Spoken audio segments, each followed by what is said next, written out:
안녕하세요. 여러분의 한방 합격 도우미 정익종 인사드리면서 2015년 이번 시간 2015년 마지막 회차 3과목 2015년부터 과목명이 변경되었다라고 말씀드렸죠. 컴퓨터 및 정보 활용 1과목의 경우에도 비즈니스 문서가 한 5문제 정도 2015년부터 새롭게 출제가 되고 있고 2015년부터 3과목 과목명도 PC 기본 상식에서 과목명도 변경되었다라고. 그리고 그렇다고 해서 문제 내용이 막 확연히 달라지고 그런 건 없습니다. 신유형의 문제들이 몇 개씩 새로운 신기술들이 몇 개씩 나오긴 하지만 그렇게 큰 차이는 없는 것 같습니다. 자, 이번 시간도 묻지도 않고 따지도 않는 여러분의 쉽 팔로우와 함께 41번부터 한번 달려보겠습니다.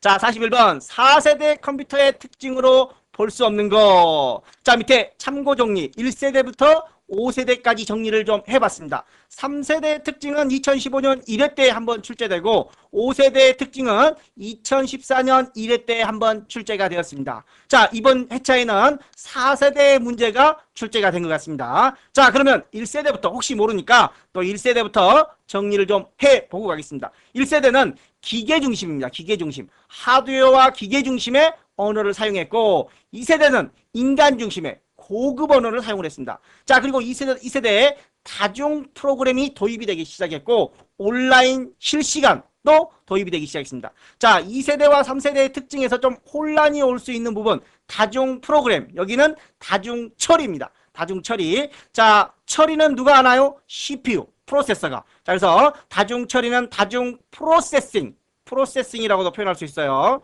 프로세싱 방식이고 여기는 프로그램이 여러 개인 다중 프로그래밍 방식입니다. 자, 그래서 2세대와 3세대 다중 프로그램과 다중 처리 방식에 혼란이 없도록 주의해 주시고 또 MIS 세 글자죠. 또 그다음에 시분할도 세 글자입니다. 그래서 세 글자들은 주로 3세대의 특징이다라고 정리를 좀 해주시고 5세대 인공지능 전문가 패턴, 우리 핸드폰 패턴 있죠? 퍼지 이런 신기술들이 5세대입니다. 자, 그렇다면 4세대는 가상기억 장치, 주기억의 공간을 확대할 목적으로 우리 앞서 설명했던 거 있었죠? 페이징 기법의 고정 크기, 패고 가세 기억하시나요? 자, 페이징 기법의 고정 크기, 가변 크기의 세그먼트, 가상기억 장치 기법이었었죠. 자, 주기억 장치의 공간을 확대하는 가상기억, 버추얼 메모리.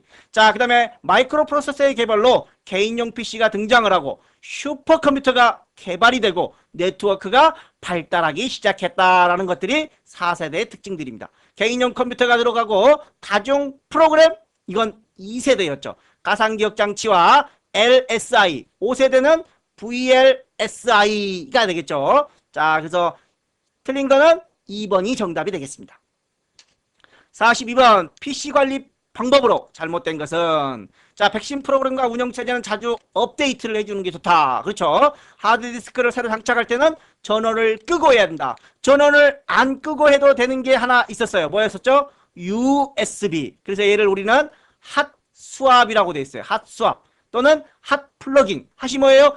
뜨거운 상태에서도 수압, 교체가 가능하고 전원을 넣을 수도 있고 그런 게 USB입니다. 그 외에 대부분은 전원을 끄고 작업을 해주셔야 됩니다. 자, 운영체제의 오류에 대비해서 하드디스크를 분할하여 D드라이브에 백업해 두는 게 좋다. 자, 우리 컴퓨터를 한번 들어가 보면 C드라이브와 D드라이브로 나누어져 있습니다. 일반적으로. 물론 안 나눠져 있는 분들도 있어요. 자, 그런데 이렇게 나누는 걸 우리는 뭐라고 그러죠? 분할, 다른 말로 파티션 한다라고 합니다. 파티션. 명령어로는 F디스크라는 명령어가 있어요. F디스크.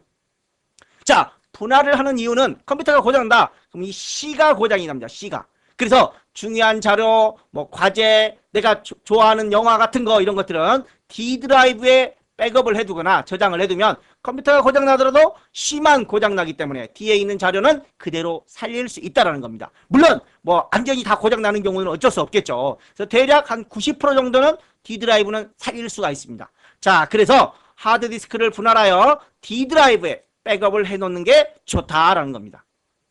자, 먼지가 쌓이면 오류가 발생할 수 있습니다. 그래서 본체 사이의 덮개를 씌워 밀봉한다. 꽉꽉 닫아놓습니다. 자, 그렇다고 먼지가 안 들어갈까요? 먼지 어떻게든 다 들어갑니다. 또 먼지를 너무 덮어 씌워버리면 환풍이 안 됩니다.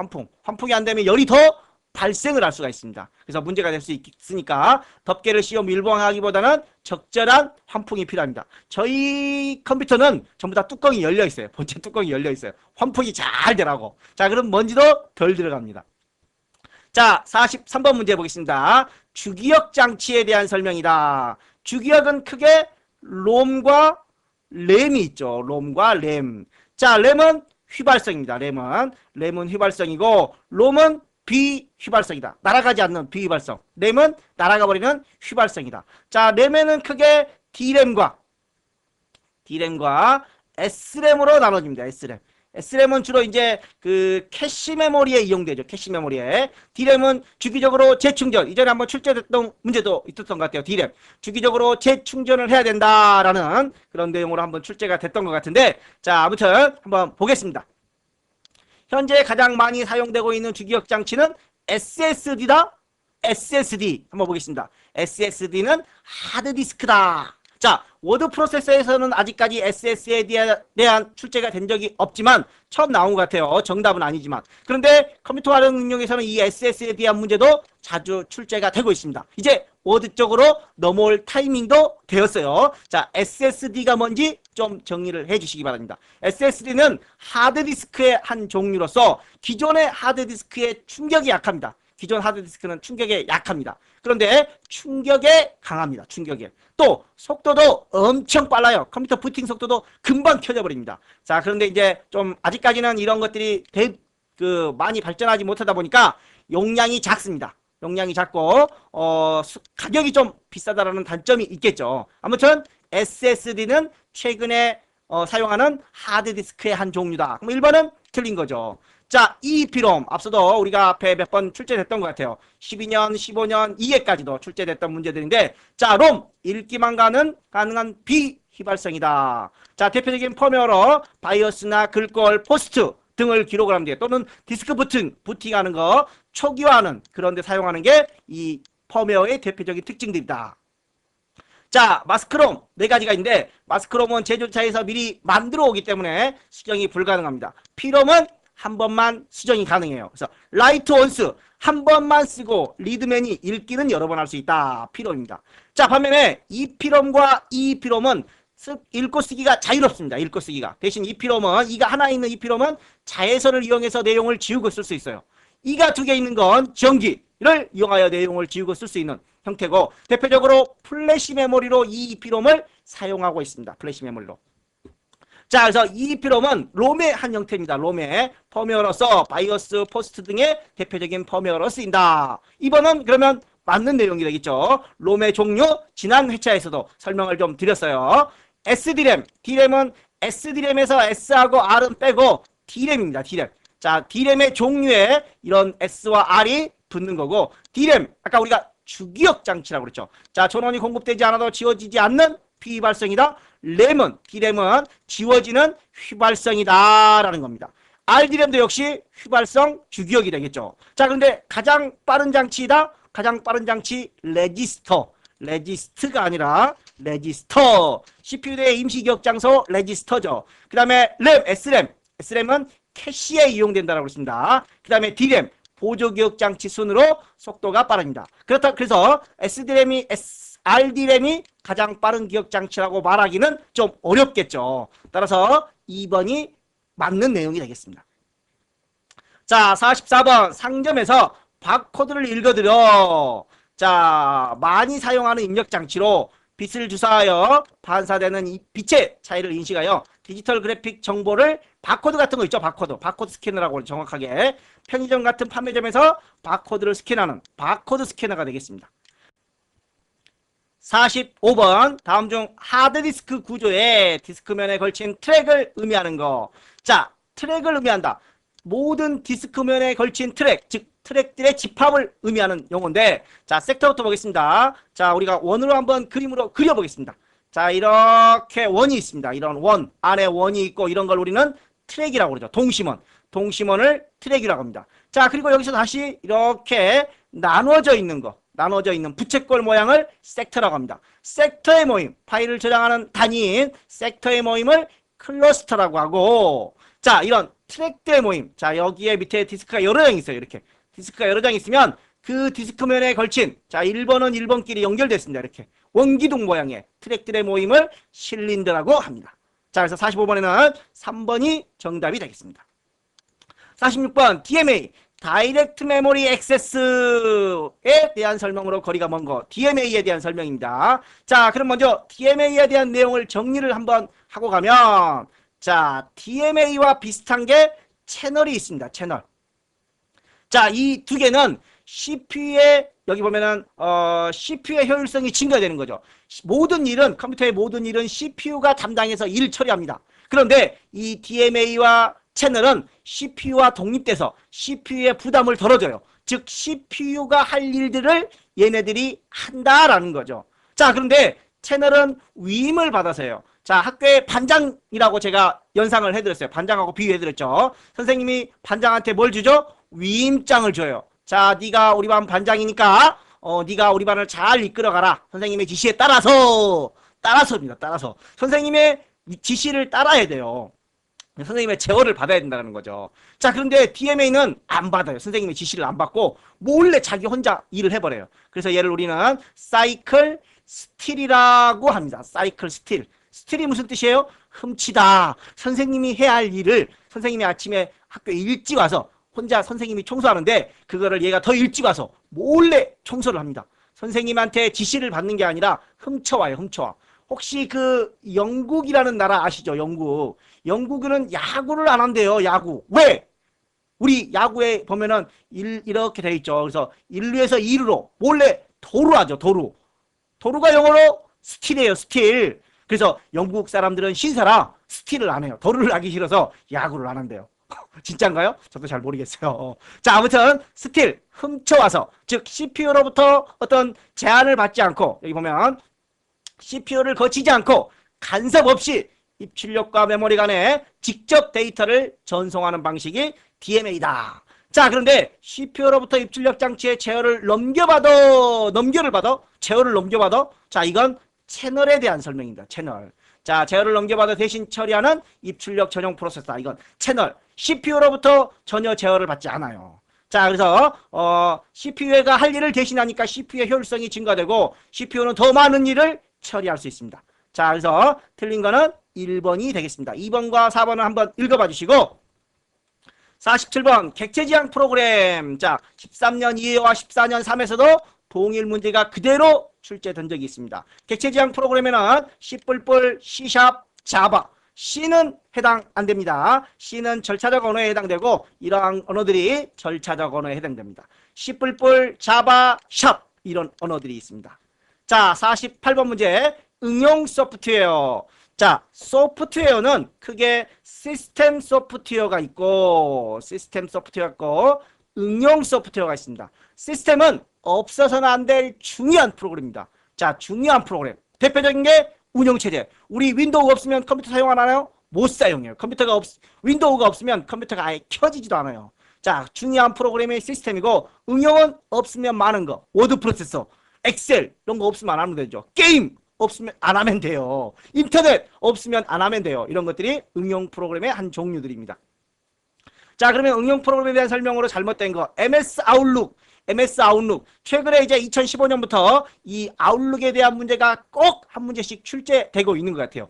아웃룩이라고 하는 거는 뭐였죠? 전자우편, 메일을 보내는 프로그램입니다. 우리가 네이버 다음 들어가서 메일을 보내는 것처럼 이 프로그램을 이용해서 전문적으로 메일을 보낼 수 있습니다. 자, 물론 메일만 보내는 게 아니라 뭐 일정 관리, 작업 관리 이런 것들도 할 수 있죠. 연락처 관리도 할 수 있고. 자, 그런 MS 아웃룩은 회사에서 주로 사용합니다. 회사에서. 보안상 일반 네이버라든가 다음 메일을 사용하면 보안상에 취약하기 때문에 이런 프로그램을 통해서 메일을 주고받을 수 있게끔 합니다. 즉 그룹웨어의 일종이다라고 되어 있습니다.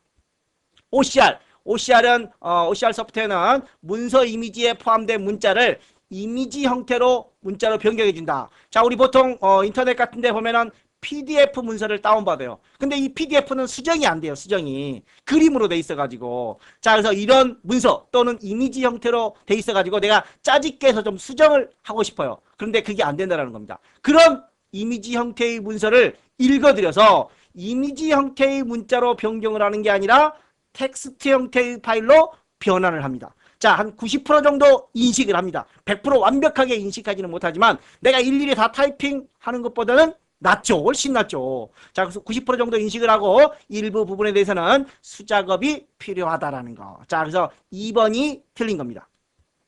자, 그 다음에 컴퓨터 소프트웨어 구입 시 무료로 배포되는, 자, 무조건 무료라고 볼 수 없어요. 뭔가 구입을 했을 때 뭔가 끼어 파는 겁니다. 끼어 파는 거. 공짜가 아니에요. 절대 공짜가 아니에요. 자, 끼어 파는 거를 우리는 번들 프로그램입니다. 이거 사면 이거 하나 더 줄게. 이게 번들입니다. 자, 겉만 번들번들 공짜라고 말만 겉만 번들번들하게 말하는 거예요.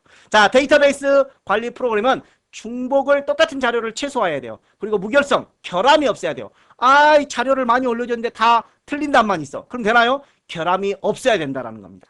자, 그래서 48번에는 2번 이미지 형태로 변환하는 게 아니라 텍스트 형태로 변환을 해주는 게 OCR 프로그램이다.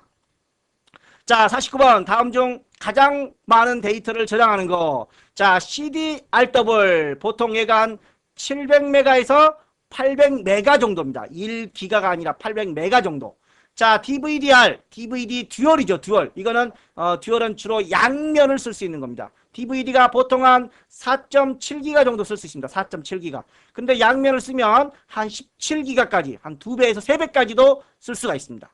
자, 그 다음에 블루레이도 워드 프로세서는 신유형으로 구별되고 있죠. 그런데 컴퓨터 활용 능력에서는 한 2번, 3번 정도 시험에 나온 문제입니다. 자, 그래서 아까 우리가 SSD 여기서 바로 보이나요? 자, SSD도 여기서는 처음 보이지만 앞으로 이제 향후 보일 문제 같아요. 자, 블루레이 한번 정리를 해보겠습니다. 블루레이.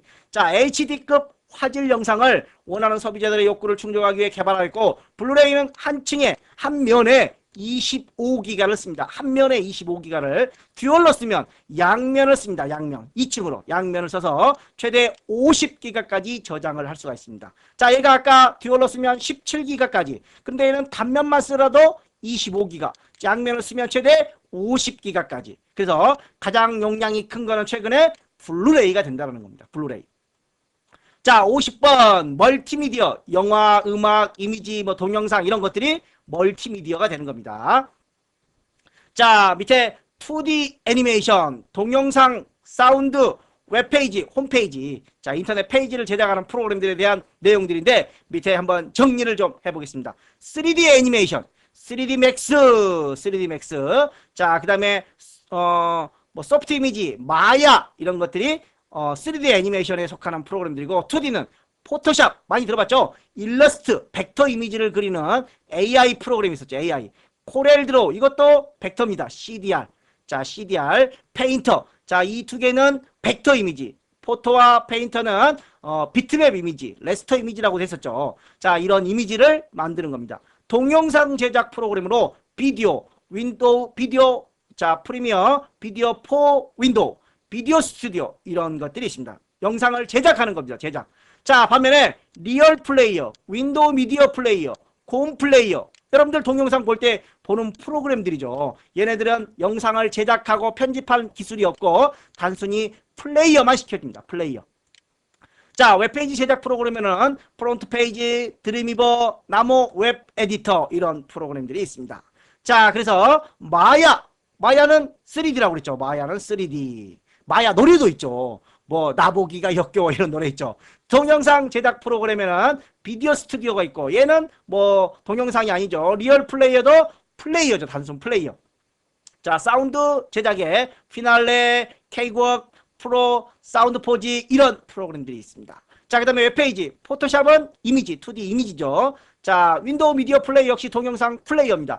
드림위버는 제작 프로그램이 맞고, 자, 그래서 50번에 맞는 거는 3번이 정답이 되겠습니다.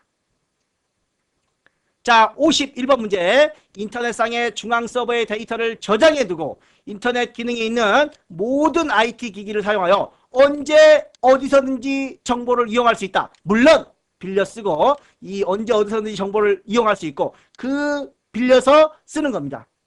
공짜가 아니에요. 빌려 쓰고 그만큼 요금을 지불하는 컴퓨팅 개념을 무엇이라고 하는가. 자, 이 문제 역시 2013년 2회 때, 2014년 4회 때 똑같은 문제가 출제가 되었습니다.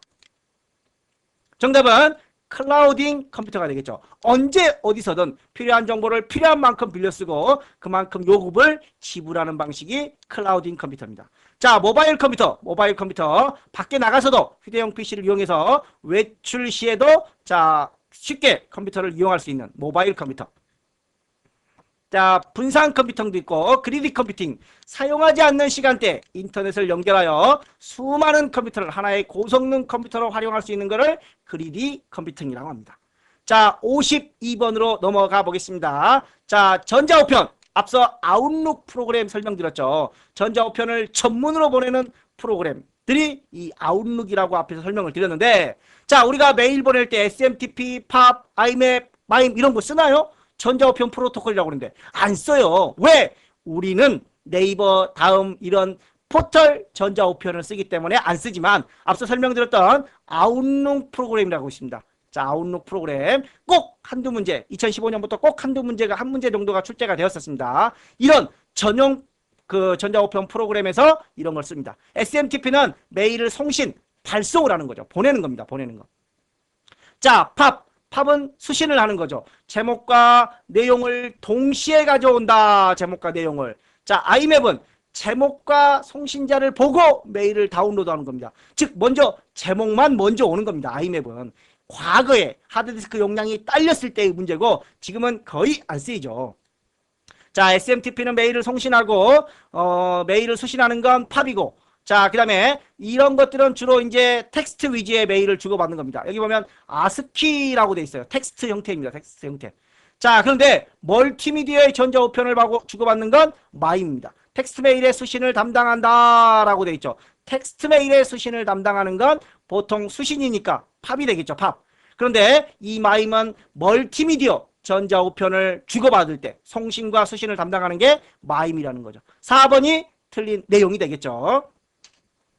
자, 53번. 자주 이용하는 사이트의 자료를 저장한 후 사용자가 그 자료에 접근하면 네트워크를 통해서 다시 읽어오지 않고 미리 저장되어 있는 자료를 활용하여 정보를 빠르게 보여주는 기능을 의미한다. 참고 정리부터 한번 보겠습니다. 자, 쿠키는 여러분들 그 헨젤과 그레텔이라는 동화 아시죠? 자, 헨젤과 그레텔이라는 동화에서 유래되었는데, 자, 헨젤과 그레텔에서 보면 숲에서 길을 잃어버리지 않게끔 과자를 땅에 떨어뜨리면서 숲을 지나가는 그런 장면에서 유래가 됐습니다. 자, 쿠키. 자, 웹에 방문한 사이트의 아이디 등을 기억하게 설정하여 다시 해당 사이트를 방문하면 아이디가 자동으로 입력되도록, 즉 로그인 사용자가 뭐 정보라든가 방문자 정보 등을 기록하는 임시 파일이 쿠키입니다. 쿠키.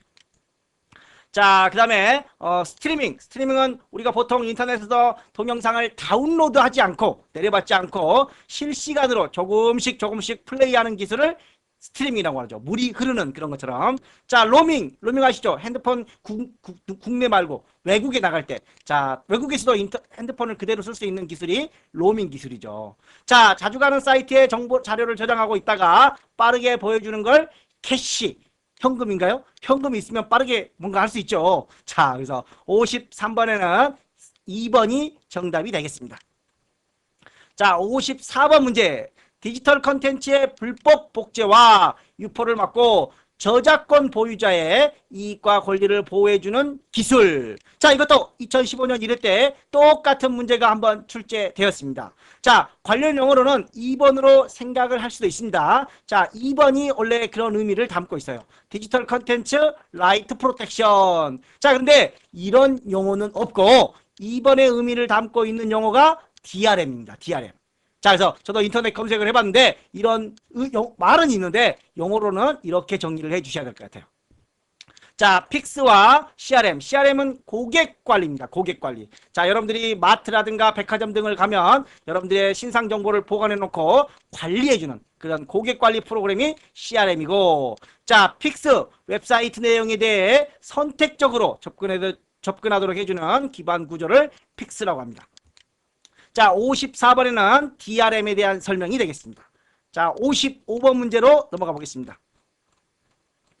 자, 55번. 바이러스 예방 지침으로 옳지 않은 거. 바이러스는 외부로부터 감염되므로 새로운 프로그램을 사용할 때는 최신 버전의 백신 프로그램으로 점검하는 게 좋다. 중요한 데이터나 프로그램은 정기적으로 백업을 해야 된다. 혹시나 모르니까 언제 어디서 날아갈지 몰라요. 그래서 잘 백업. 백업이란 하나 더 만들어 두는 겁니다. 하나 더 안전한 곳에 하나 더 만들어 두는 겁니다. 최신 백신 프로그램을 사용하여 정기적으로 시스템을 점검한다. 사용자 편의를 위해 자신의 모든 파일은 가급적 공유 폴더를 이용한다. 남한테 다 공유시켜주면 뭐 좋게 하겠죠. 그런데 이 바이러스는 공유 폴더에 쉽게 노출이 될 수 있습니다. 공유 폴더는. 그래서 중요한 자료들은 공유를 하지 않는 게 좋겠죠. 자, 55번에는 4번이 틀린 내용이 되겠습니다. 자, 56번 공개키 암호화. 자, 10년, 11년, 12년, 13년, 15년, 14년에만 빼고 매년 출제되었네요. 15년에는 15년 2회 때와 지금 15년 3회 때 두 번이 출제가 되네요. 14년에 빼먹었다고 15년에 두 번을 출제하나요? 자, 공개키 암호에 대해서 한번 보겠습니다. 공개키 암호는 자, RSA 방식이고 그다음에 개인키, 단일키, DS 방식입니다. 자, 공개키란 공개라는 건 뭐예요? 하나 주겠다, 알려주겠다라는 겁니다. 왜 알려줘? 비밀번호를 알려주면 되나요? 안 돼요. 근데 왜 공개해요? 두 개니까. 이중키에 이중키. 그 이중 키 두 개 있다. 키가 두 개 있다라는 말입니다. 이중키. 그런데 얘는 키가 하나밖에 없다라는 겁니다. 암호를 할 때 1, 2, 3, 4로 암호를 했다. 풀 때도 1, 2, 3, 4로 풀어야 돼요. 그런데 이중키는 암호할 때 1, 2, 3, 4로 했다면 풀 때는 A, B, C, D로 풀어야 된다는 거죠. 즉 암호가 두 개라서 이중키. 그래서 까짓거 하나 공개해주겠다. 뭐 하나 갖고는 안 되니까 어차피. 자, 그래서 이 개인키, 비밀키, 단일키 방식은 우리가 일반적으로 네이버라든가 다음이라든가 쓰는 그런 암호라고 생각을 하시면 됩니다. 암호화 키와 복호화 키가 서로 동일하다. 그래서 같다. 대칭 다 똑같다. 그래서 관용 암호 방식. 관종이 아니에요. 관종. 관용이 뭐예요? 일반적으로 쓰는 표현. 관용 표현이라고 그러죠. 우리가 일반적으로 쓰는 방식이다 라고 생각을 해주시면 되겠죠. 자, 이런 것들은 키가 하나이기 때문에 크기가 작고 암호 알고리즘이 간단해요. 한 번만 뚫고 들어가면 되죠. 속도가 빠르고. 그래서 한 번만 뚫고 들어가면 돼요. 근데 얘는 두 개를 뚫어야 돼요. 두 개를. 그래서 크기가 크고 복잡하고 느리고 뭐 보안상에는 이게 더 좋겠죠. 자, 그래서 이중키. 자, 암호키와 복호키가 서로 다르다. 그래서 비대칭이다. 그래서 하나는 공개한다고 그랬죠. 뭘 공개하느냐? 이것도 과거에 출제된 적 있어요. 뭘 공개? 암호를 공개합니다. 암호. 암호 따로, 해독키 따로예요. 암호 따로, 해독키 따로. 필요한 건 해독키죠. 실제 필요한 건. 그래서 암호는 공개하고 해독키는 비공개하는 방식이 이중키 방식입니다. 자, 이중키 말고. 자, 네 번째가 그래서 틀린 답이 되겠죠.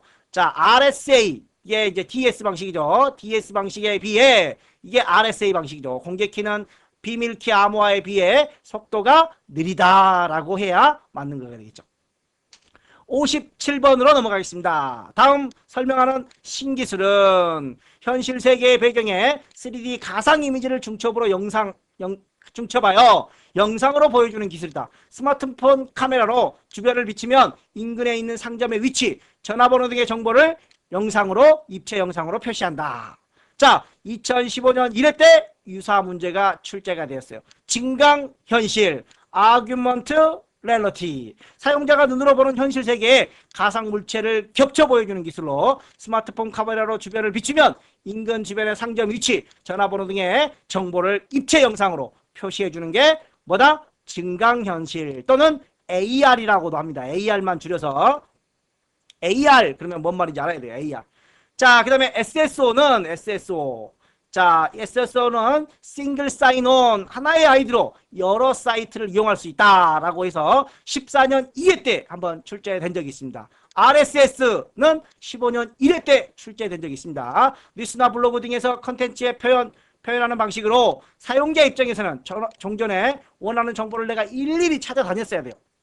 일일이 찾아다니며 직접 접속을 하였으나 RSS 등장으로 업데이트된 최신 정보를 편리하게 취합해서 받아볼 수 있는 거죠. 내가 찾아다니지 않아도. 이런 게 RSS 방식이 되는 겁니다. 가상현실. 자, 어떤 특정 환경이나 상황을 컴퓨터로 만들어 놓고 사람이 실제로 마치 주변 환경과 자, 상호작용을 하고 있는 것처럼 만들어주는 인터페이스가 가상현실입니다. 자, 그래서 정답은 증강현실 AR 영어만 나와도 알아야 됩니다. 자, 58번 문제. 모바일 기기의 보안 발음이 자꾸 꼬이죠. 자, 모바일 기기의 보안 기술과 관련이 없는 거라고 되어 있습니다. 자, 근접 센서. 근접 센서는 우리가 어디 문에 들어간 문이 자동으로 열리죠. 특정한 위치에 왔을 때 스위치 동작하는 방식으로 물체가 접근해 왔을 때 위치를 알려주는 거. 자동 문 같은 거 있죠. 띠 가면은 문이 자동으로 열리는 겁니다. 자, 이런 것들은 뭐 모바일 기기하고 상관이 없는 거고, 킬 스위치부터 한번 보겠습니다. 킬 스위치. 자, 이런 것도 신유형입니다. 킬 스위치, 화면 잠금, 모바일 OTP 이런 것들 다 모바일 기기에 관련된 내용들인데, OTP 들어보셨나요? OTP? 은행 공인인증서 할 때 OTP 하죠. 번호. 자, 킬 스위치부터 한번 보겠습니다. 분실한 정보기기. 내 핸드폰을 잃어버렸어요. 내가. 어떻게 하지? 그 안에 중요한 정보들이 너무 많은데. 그래서 원격으로 그 안에 있는 데이터를 삭제하는 방법들입니다. 자, 그래서 킬, 죽여버리는 거예요. 스위치로 눌러서 킬, 원격 폭탄 이런 거 같은 건가요? 자, 킬 스위치. 화면 잠금, 화면 자동 잠금입니다. 자, 시계와 스마트폰이 1.5m 이상 떨어지면 스마트폰의 화면 보호 기능을 활성화하여 스마트폰을 혹시라도 내가 화장실에 왔어요. 근데 핸드폰을 놓고 왔어요. 거기에 누가 보면 안 되는데? 자동으로 1.5m 어떤 특정 거리를 떨어지면 화면이 자동으로 잠기는 그런 형태가 화면 잠금 기능입니다. 자, 모바일 OTP, 원타임 패스워드, 한 번의 패스워드 그런 거죠. 자, 모바일 애플리케이션 통하여 일회용 비밀번호를 생성하는 거. 우리 은행 OTP처럼 일회용 비밀을 생성하는 게 모바일 OTP입니다. 자, 그래서 4번만 관련이 없고 나머지는 다 모바일 기기와 관련이 있는 내용들이 되겠네요. 자, 59번 문제. 전자우편에 관련된 설명이다. 옳지 않은 거. 자, 회신, 답장이에요. 답장. 자, 우리가 메일을 받고 답장을 보내는 거죠. 전달은 받은 메일에 대한 답장을 발송자는 물론 참조인에게 보낸다. 자, 전달이란 FW라고 돼요. 포워드. 자, 받은 메일의 내용을 그대로 제3자에게 보내는 거. 야, 누가 나한테 메일을 보냈는데 너무 어처구니 없는 메일을 보냈어. 그랬더니 제3자가 뭔데? 나한테 한번 보내봐. 이럴 때 받은 메일을 원문 그대로 제3자에게 보내는 걸 전달이라고 한다. 첨부는 어떤 파일을 첨부하는 거죠. 자, 그 다음에 참조. 이게 이제 받는 사람뿐만 아니라 다른 사람들에게 보내는 걸 참조라고 합니다. 받는 사람 외에 추가로 메일을 받을 사람을 지정하는 거 참조라고 합니다. 자, 그래서 2번이 틀린 내용이 되겠죠. 자, 60번 문제, 마지막 문제. 아웃룩. 매 회차마다 2015년부터 아웃룩 문제가 꼭 한 문제씩 나오고 있어요. 자, 아웃룩 전자우편 프로그램입니다. 전자우편뿐만 아니라 연락처 관리, 또 일정 관리, 작업 관리 이런 것들을 할 수 있습니다. 수신한 전자메일에서 바로 연락처를 등록할 수 있어요. 연락처 관리를 할 수 있다는 거죠. 동일한 연락처를 새로 추가할 때 무조건 덮어쓰기를 한다. 자, 예를 들어서 연락처에 정익종을 등록해 놨어요. 그런데 새로운 정익종이라는 이름만 똑같아요. 이름만 똑같고 다른 사람 정익종 또 들어왔어요. 그러면 이 사람이 똑같은 사람인가? 똑같은 사람이라면 덮어쓰기를 해야 되겠죠. 업데이트를 통해서. 그런데 다른 사람이면 어떻게 해요? 이름만 똑같은 거? 안 되겠죠. 덮어쓰기 하면 안 되겠죠. 자, 그래서 동일인 연락처를 새로 추가할 경우 중복된 연락처 검색 대화 상자가 이렇게 뜹니다. 이렇게. 자, 똑같은 이름을 딱 하면은 이렇게 화면이 떠요. 야, 너 그런 사람이 있는데 여기 보면 중복된 연락처 검색이라고 뜨죠. 그래서 야, 너 있는데 이거 새로운 사람이냐? 새롭게 추가할 거냐? 아니면 기존 사람의 정보를 업데이트할 거냐? 물어보는 거죠. 업데이트할 거면 밑에 거. 아니야, 이거 이름만 똑같고 다른 사람이야 라고 한다면 새 연락처로 추가를 해야 되겠죠. 따라서 무조건 덮어쓰기 한다는 건 틀린 내용이겠죠. 자, 연락처를 엑셀 파일로 내보낼 수도 있고 연락처 그룹을 통하여 한꺼번에 메일을 보낼 수 있다. 자, 한꺼번에 여러 사람에게 메일을 보내는 걸 우리는 동보 메일이라고 하죠. 동시에 보낸다 그런 말입니다. 동시에 보낸다고 해서 동보 메일이라고 합니다. 자, 그래서 60번에 틀린 건 2번 무조건 덮어쓰기가 아니라 이런 연락처 검색을 통해서 선택을 하도록 되어 있다라는 겁니다. 자, 이렇게 해서 2015년 3회까지 모두 마무리가 되었습니다. 자, 이번 시간 여기까지 마무리하고 다음에는 이제 따끈따끈하게 2016년 기출문제가 나오면 또 그때 가서 소개해 드리도록 하겠습니다. 풀이해야 되겠죠. 소개가 아니라. 자, 여기까지 마무리하겠습니다. 감사합니다.